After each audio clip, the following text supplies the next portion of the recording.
Hello students, आप सभी का स्वागत है हमारे इस खूबसूरत सीरीज में जिसका नाम है फिजिकल ज्योग्राफी सीरीज। जैसा कि स्टूडेंट्स मैं वीडियोस डाल रहा हूं और मैंने यहाँ पे आपको जो लेक्चर है वो लेक्चर नंबर 4 है और आज हम लोग बात करने वाले हैं सेस्मिक वेव के बारे में। और सेस्मिक वेव आपका अर्थक्वेक से रिलेटेड है। अब ये क्यों है, आप क्या जानते हैं कि अर्थक्वेक ही आपकी सेस्मिक वेव होती है या फिर सेस्मिक वेव ही आपका अर्थक्वेक होता है? अब इन लोग का कनेक्शन क्या है? आपकी सेस्मिक वेव क्या होती है, ये secondary wave, primary waves, body waves क्या होती है, ये आपकी सरफेस वेव क्या होती है, इन सब के सवाल आपको इस लेक्चर में सब मिल जाएंगे। स्टूडेंट्स, मैं पूरी फिजिकल ज्योग्राफी मैं इस महीने में खत्म करने वाला हूँ। मैं पूरे फिजिकल ज्योग्राफी लग के पढ़ाऊंगा, एक एक आपका कॉन्सेप्ट क्लियर करूंगा और इसी उद्देश्य के साथ मैं आपको पढ़ा रहा हूँ। और आज का ये लेक्चर आपके नाम है। चलिए स्टार्ट करते हैं। और आप प्लीज आप इसको शेयर जरूर करिए औरों के पास, इसको जरूर रखें, ठीक है? हर वो क्लास 11 के स्टूडेंट है सबके लिए ये वीडियो। चलिए स्टार्ट करते हैं। तो ये क्या होता है समझते हैं कि भाई सेस्मिक वेव क्या है और ऐसा क्यों मैं कह रहा हूँ कि सेस्मिक वेव भी आपकी अर्थक्वेक वेव, जैसे मैंने लिखा है earthquake waves are also known as seismic wave. अब पहले ये समझिए कि भाई ये अर्थक्वेक आता कैसे, राइट? ये मतलब ये अर्थक्वेक आता कैसे? जैसा कि मैंने लिखा है the sudden release of energy due to earth adjustment shakes the surface, this phenomena is known as earthquake. यानी कि क्या होता है, देखिए मैं आपको बहुत पहले समझाऊंगा।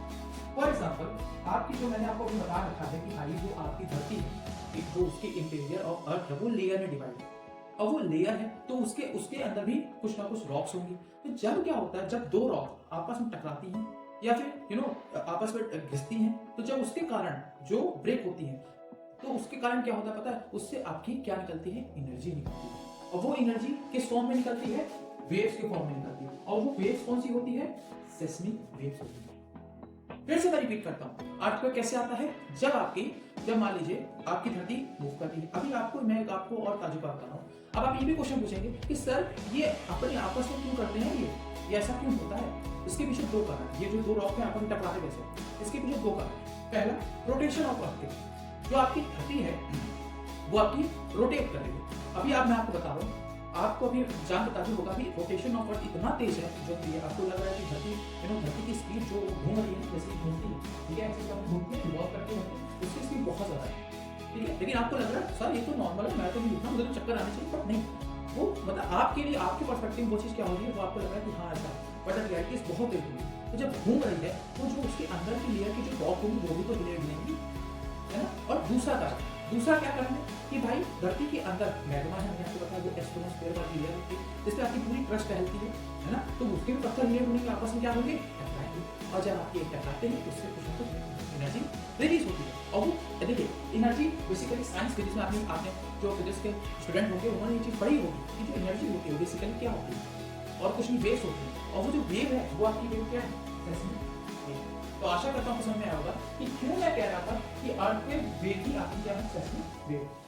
तो समझ में आया कि अर्थक्वेक कैसे आता है, जब आपके धरती की मूवमेंट से, और दूसरा जो एस्ट्रोनोस्फीयर में जो आपकी रॉक्स हैं उसके ऊपर क्या हो रहे हैं, हिल रहे हैं, आपस में टकरा रहे हैं, ये दो कारण है, इस वजह से अर्थक्वेक आपका आता है। तो आप समझिए जिस जगह पे जब दो रॉक आपस में टकराएंगी, ब्रेक होंगी या फिर दूर जाएंगी, हिले डुलेंगी, तो जिस जगह पे होता है ये चीज उसको हम लोग कहते हैं, जिस जगह पे यानी अर्थक्वेक आता है उसको हम लोग कहते हैं हाइपोसेंटर या फिर फोकस।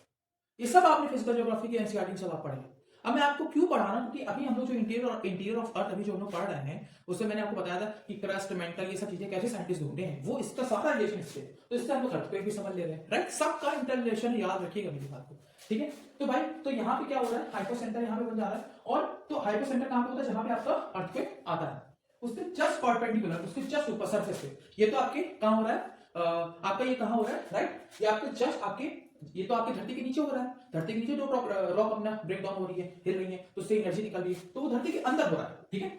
अब जब सरफेस, जिस जगह सरफेस परपेंडिकुलरली जहां पे पहली बार वेव आपकी टकराएगी, ठीक है, वो एनर्जी टकराएगी जिससे पूरी धरती हिलेगी, उस एरिया को हम क्या कहते हैं, एपिसेंटर, ठीक है? इसलिए कहा जाता है कि भाई नेपाल, जैसे काठमांडू में अभी मैं क्लास 8 में था, तो उधर उस वक्त अर्थक्वेक चैप्टर ही सर पढ़ा रहा था, लिटरली बता, मेरे सर जो थे वो एसएसटी के थे, वो अर्थक्वेक चैप्टर ही पढ़ा रहे थे और अर्थक्वेक आ गया।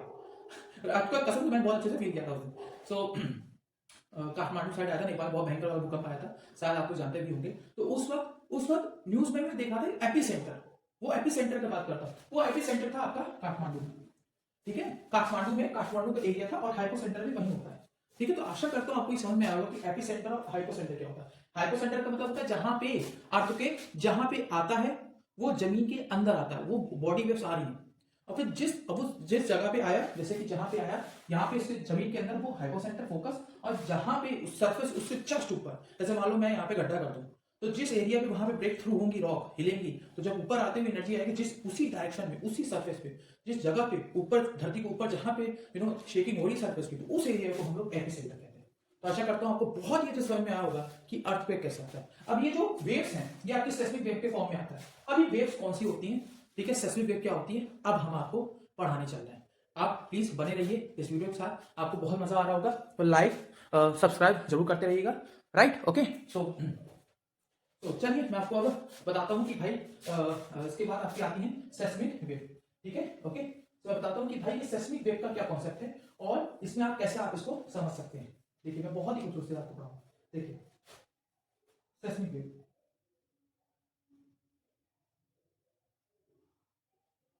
ये आपकी कितने प्रकार की होती है, ये आपकी होती है दो प्रकार की। एक आपकी होती है बॉडी वेव, एक आपकी होती है सरफेस वेव,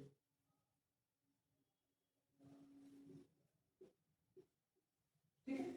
अब ये बॉडी वेव्स कितने प्रकार की होती हैं, बॉडी वेव्स आपकी दो प्रकार की होती हैं, पी वेव और आपका दूसरा एस वेव, यानी कि प्राइमरी वेव्स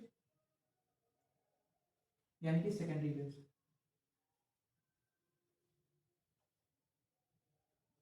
सरफेस वेव आपकी कितने प्रकार की होती है, लव वेव, वो वाला लव नहीं जो आप समझ रहे हैं, साइंटिस्टों ने नाम दिया है, और रेले वेव, थोड़ी स्पेलिंग देख लीजिएगा, ठीक है, सॉरी फॉर दी, थोड़ा देख लीजिएगा, ठीक है। तो रेले वेव, ठीक है, ओके। तो देखिए सेस्मिक वेव आपकी दो तरीके की होती है, एक होती है बॉडी वेव। अभी बॉडी वेव क्या है, ऐसी वेव जो आपकी कहां पे होती है, जो भाई मैंने कहा ना जब आपकी रॉक ब्रेक होती है, यानी कि धरती के अंदर जब आपकी कंपन होती है, तो जो कंपन का जो वेव धरती के अंदर, जो यहाँ पे था ना, यहाँ पे भूकंप आया तो ये वेव धरती के अंदर मूव कर रही है, तो ये जो वेव ये कहां पे लग रही है, इंटीरियर ऑफ अर्थ पे ट्रेवल कर रही है, यही इंटीरियर ऑफ अर्थ ये ट्रेवल करती है। ये बॉडी वेव कहां ट्रेवल करती है, इंटीरियर ऑफ अर्थ। कोई पूछेगा बॉडी वेव कहां ट्रेवल करती है, बॉडी वेव आपका क्या होती है, जो आपकी इंटीरियर ऑफ अर्थ में ट्रेवल करती है ऐसी वेव, तो उसको हम लोग क्या कहते हैं, बॉडी वेव। अब वो आपकी होती हैं दो तरीके की, एक होती है पी वेव, एक होती है एस वेव, यानी कि पी वेव मतलब प्राइमरी वेव और सेकेंडरी वेव। अब इनका ना प्राइमरी का मतलब आप समझ सकते हैं, यानी पहले, यानी कि जो पी वेव होती है वो सबसे पहले जब मान लीजिए कंपन हुआ, ठीक है, जब दो रॉक आपस में टकराए धरती के नीचे, कंपन हुआ, तो सबसे पहले जो वेव सरफेस पे टकराएगी यानी एपिसेंटर पे, वो वेव कौन सी होगी, प्राइमरी वेव। प्राइमरी वेव को लॉन्गिट्यूडनल वेव भी कहते हैं, क्या कहते हैं, लॉन्गिट्यूडनल वेव, ठीक है। और सेकेंडरी वेव को हम लोग क्या कहते हैं, ट्रांसवर्स वेव, ठीक है, ठीक है। अब समझिए जो प्राइमरी वेव होती है, प्राइमरी वेव की वेलोसिटी ज्यादा होती है सेकेंडरी वेव की वेलोसिटी के, हमेशा, इसी वजह से वो पहले पहुंचती है। मान लो जिसकी चीज, मान लो अब ये भी तो दिमाग में क्वेश्चन होना चाहिए कि सर ये पहले क्यों पहुंचती है, यानी कि उसकी क्या होगी, वेलोसिटी स्पीड ज्यादा होगी, इसलिए तो पहले पहुंचेगी। भाई मान लो अब तेज दौड़ है, वो जो तेज जाएगा वो पहले पहुंचेगा, सिंपल सी बात है। तो ये इसकी वेव की वेलोसिटी ज्यादा होती है प्राइमरी वेव की। अब ऐसा क्यों है सर, ये भी तो बताइए सर, सब बताएंगे सर आपको पूरा, ठीक है। देखिए क्योंकि ये लॉन्गिट्यूडनल वेव, क्या है लॉन्गिट्यूडनल, तो भाई यानी कि लॉन्गिट्यूडनल वेव क्या होती है, यानी कि लॉन्गिट्यूडनल वेव का मतलब होता है कंप्रेशन और रिलैक्सेशन, यानी कि जो पार्टिकल्स होते हैं, पार्टिकल्स जो होते हैं वो जब मतलब जो आपके वेव फॉर्म में, जो आपके पार्टिकल्स फॉर्म में कह रहा हूं, जो आपके एटम्स होते हैं वो क्या करते हैं, आपके क्या होते हैं, आपके कंप्रेस होते हैं, कंप्रेस हो फिर रिलैक्स होंगे, फिर ऐसे कंप्रेस होंगे फिर रिलैक्स होंगे, यानी कि ऐसे जैसे आप दिल की धड़कन समझते हैं, कंप्रेस रिलैक्स, थोड़ा ऐसे, तुम्हारा स्प्रिंग देखियो, स्प्रिंग वही लॉन्गिट्यूडनल वेव है, स्प्रिंग को दबाओ फिर ऐसे ऐसे ऐसे ऐसे, आपने क्लास 10th 11th 12th में पढ़ा होगा जैसे मेरी पढ़ी, तो ये लॉन्गिट्यूडनल वेव ऐसे होती है, ठीक है। तो इसका जो फोर्स ऑफ डायरेक्शन है, यानी कि देखो फोर्स क्या होता है, यानी भाई देखो जब हिला, ठीक है, जब आपका जब आपका रॉक ब्रेक हुआ तो उससे जो एनर्जी, जो वेव हिली, तो अब वो फोर्स ऑफ जिस डायरेक्शन में जा रही है, यानी कि उससे जो एनर्जी है, फोर्स का डायरेक्शन और एनर्जी का डायरेक्शन, फोर्स का डायरेक्शन और एनर्जी का भी डायरेक्शन, इस जिस डायरेक्शन में जाना है यानी इसको ऊपर जाना है, ठीक है। इसका प्रोपागेशन कहां है, प्रोपागेशन का मतलब होता है वेव, यानी कि जिस इसको डायरेक्शन में जाना है उसी डायरेक्शन में जाएगी, उसका फोर्स भी उसी डायरेक्शन में लगेगा, उसकी एनर्जी भी उसी डायरेक्शन में लगेगी।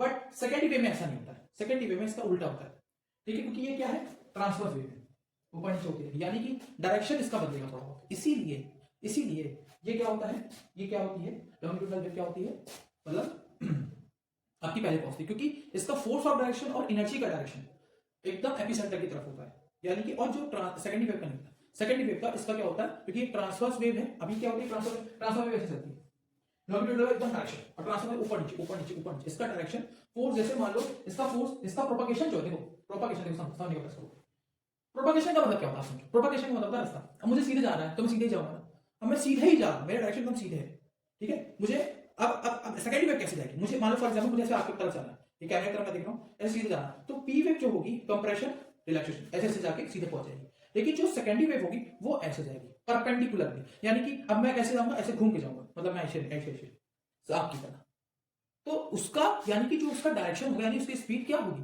ऑब्वियसली कम होगी, क्योंकि नहीं मैं ऐसे जाऊंगा, लो वो पी वेव ऐसे जा रही है, और ऐसे नहीं मैं ऐसे जाऊंगा, नहीं मैं ऐसे जाऊंगा, तब मैं जाके सरफेस पहुंचूंगा। समझ में आया, ये बहुत इंपॉर्टेंट कॉन्सेप्ट है कि इनकी स्पीड, इसी वजह से इसकी स्पीड क्या हो जाती है, कम हो जाती है, और इसकी स्पीड ज्यादा हो जाती है। अब इसकी एक और खास बात, तो प्राइमरी वेव्स होती हैं, यानी कि प्राइमरी वेव्स जो है क्या होता है, तीनों फॉर्म में, सॉलिड, लिक्विड और गैस, तीनों में मूव कर सकती हैं। क्या बात कर रहे हैं सर, हाँ, यानी कि ये तीनों में मूव कर सकती हैं, ठीक है, और सेकेंडरी वेव्स आपकी सिर्फ और सिर्फ सॉलिड में मूव करती हैं, ओनली लिक्विड गैस में नहीं करती।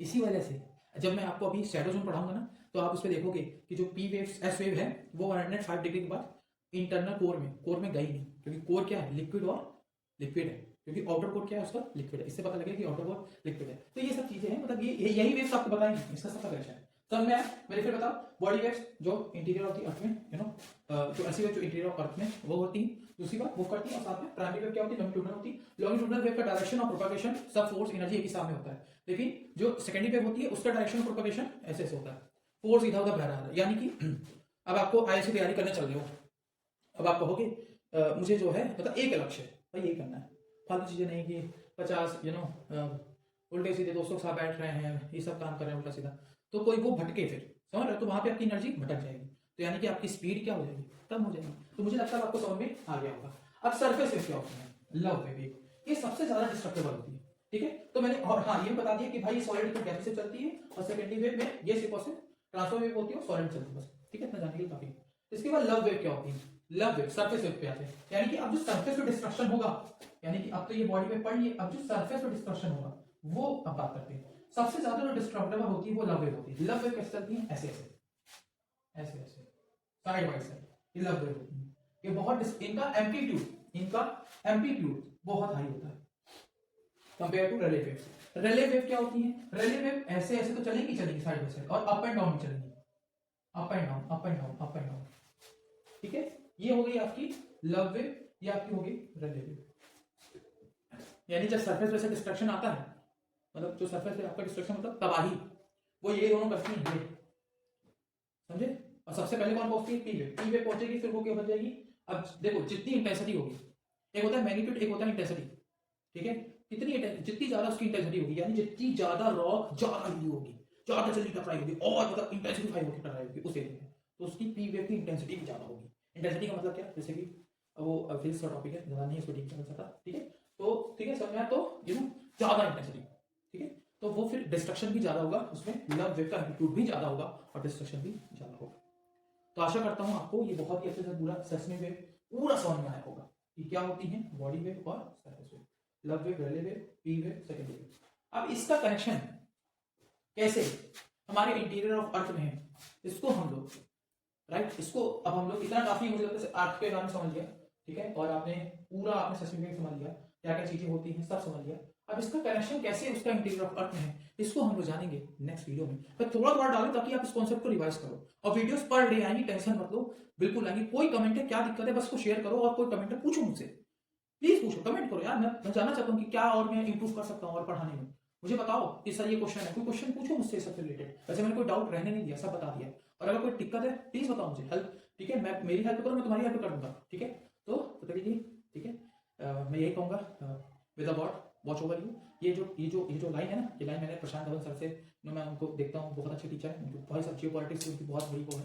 उन्होंने ये बात बोलते हैं हमेशा हर चीज़ को, मैं भी यही कहूँगा, मे the God watch over you. आपके भी, मेरे ऊपर भी, सबके ऊपर भगवान नजर बनाए रखे, क्योंकि उनकी नजर फिरती है तो बुरा समय यहाँ शुरू हो जाता है। तो प्लीज स्टे ट्यून्ड। ओके, जय हिंद, जय श्री राम।